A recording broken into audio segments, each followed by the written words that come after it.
I'm stroking it very gently. I'm going to wiggle it up and down. And you'll see it, not too tightly now, just very, very lightly, just so you're barely holding on to it.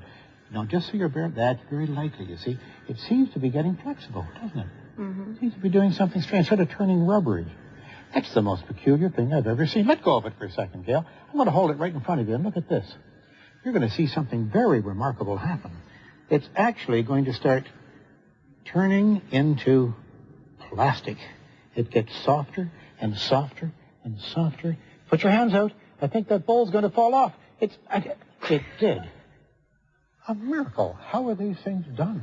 I really don't know.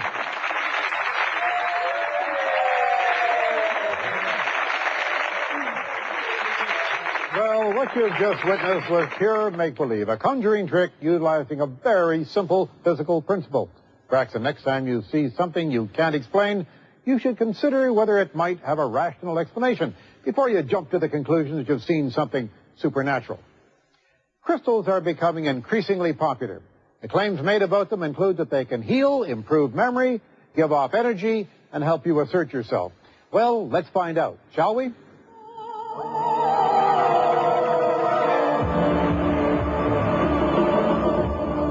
Ladies and gentlemen, please welcome our first guest, Britain's best-known crystal healer, Susie Holbich. Now, Susie, I understand that you believe crystals have considerable power. I do. Yes, I do.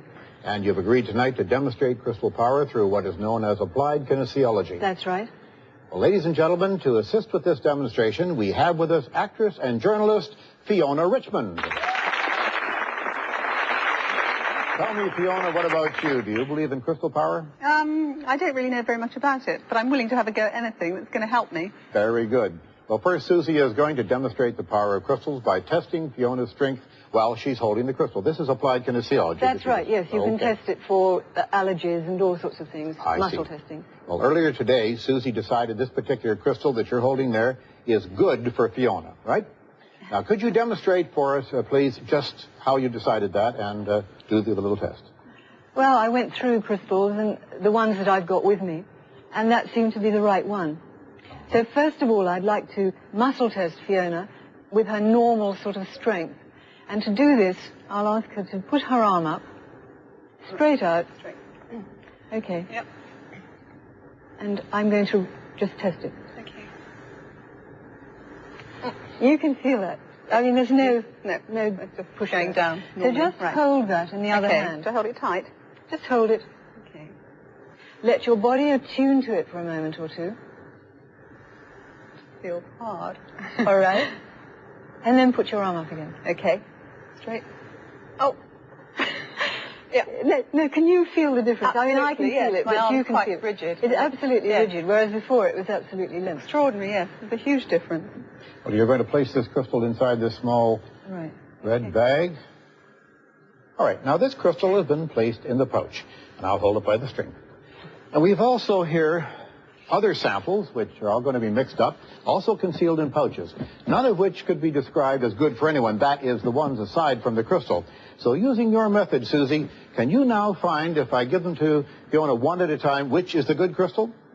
Well, we hope so. We'll test it on Fiona. All right. Take the first sample. I'll just take the first one. Oh, you're going to reach in and take one. I'm sorry. Anyone at all there. Right. Hold it in your hand. Okay. And then put your arm out. Okay. I swear to you, this is totally spontaneous, because neither of us know what's in it. You mustn't feel it. You're trying to find out what's inside there, Fiona. You're just supposed to hold it lightly in your hand. Right. Is this good or bad, then? Bad. It's this weak one, bad. This one you say is bad, so we'll put it in the red section. Reach inside and take another one, if you would, please.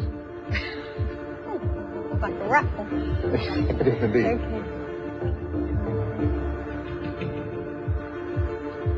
Okay. Bad, yep. You say that one's bad, then? Another baddie. All right, I'll take it only by the string there. Thank you very much. We'll put that one aside in the bad area. And we've got three left. Reach inside, please. Okay.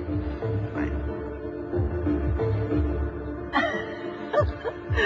I think that one looked bad to me, wasn't it? Bad, it certainly was. All right, very good. No. Don't you dare peek. You're trying to peek, I know. Yes. Now we got two left. Let's see how you do on this one. All right.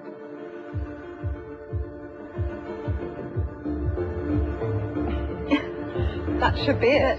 That should be it? All right, I'll take that one. Now I'll put that one over here in the good area, and we have one left. and this shouldn't work. I'll bet I know what this one shouldn't do. Let's find out. Okay. And indeed, that one seems to be one of the That's it. bad ones, So- okay? Right. Thank you very much. Now, I placed all 4 bad ones on the red section here and the good one on the green section. Let's just see how you did, shall we? If chance alone were operating here, you'd have a 1 in 5 chance of finding the crystal. We have a strange substance in here. Well, that's a blue lump of something or other. Let's just find out what we have in these other bags, shall we? This one here, which I can hardly get out of the bag because it's sticking in there, that's another piece of it. Ladies and gentlemen, and Susie and Fiona, what you chose as the crystal is actually rat poison. And I'm not going to test it out on a rat or on anybody else in this audience, and I'm certainly not going to try it myself. And by golly, I think we had, yes, here is the crystal, which a moment ago was represented as being bad for you, and of course the last sample, as we might expect, rat poison. Right. So, All I can say is that rat poison must be good for Fiona.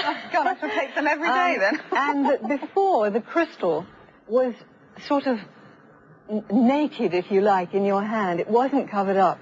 And I think that does have an effect. right. Now, these are the results of this experiment that you'd expect by chance, which would suggest either that applied kinesiology doesn't work or crystals don't have the powers claimed for them, or both. Fiona and Susie, thank you very much for coming and taking part tonight.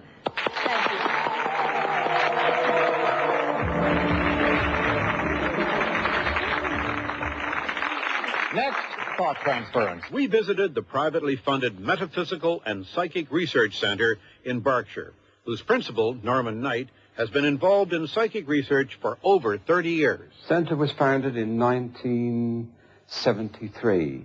It was founded because we found that there was a lot wanting as far as psychic and spiritual healing was concerned. And this is why we involved ourselves with research and investigation into this phenomenon. The ultimate goal, of course, is to bring some tangible substance to this intangible subject. Most of this equipment here came through times when I was in deep contemplation.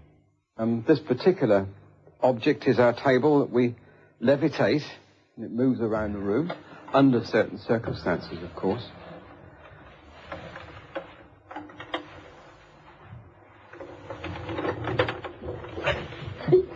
Where are we going? There you go. Yeah.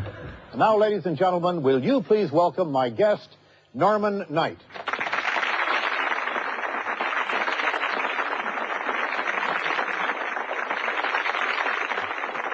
Norman, you brought along a very interesting piece of equipment here. You say it can be used as a lie detector, but further than that, you say it can also in some way detect thought.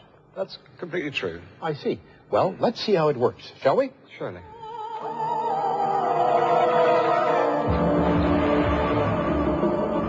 We have on the top here a dial which is recording microvolts. And at the moment, this particular person, my friend here, is producing 1 microvolt. During the course of thought transmission, this particular pointer moves across the dial. But I've got to set it first to his metabolism. Hopefully, what I want to try to prove is that thoughts can be transmitted from one person to another. And detected by this machine. And it's detected by this machine. I see. Well, this machine has its own internal power supply, and it's connected to your colleague, Mr. Ron Turner. Are you connected, Ron? I am, thank you. I'm glad to know a man who feels well connected. Norman, would you please tune the machine for us now? Surely. Right, we're somewhere near ready now. So, Norman, I understand that this also involves your wife, Norma, who is in our audience. And I understand that Norma is going to send pleasant thoughts over to Ron, and that the machine will pick up the thoughts as Ron receives them. Is that correct? That's correct, but I would say at this point it's not pleasant thoughts, it's healing thoughts. Ah, I see. All right, I stand corrected. Now, Ron...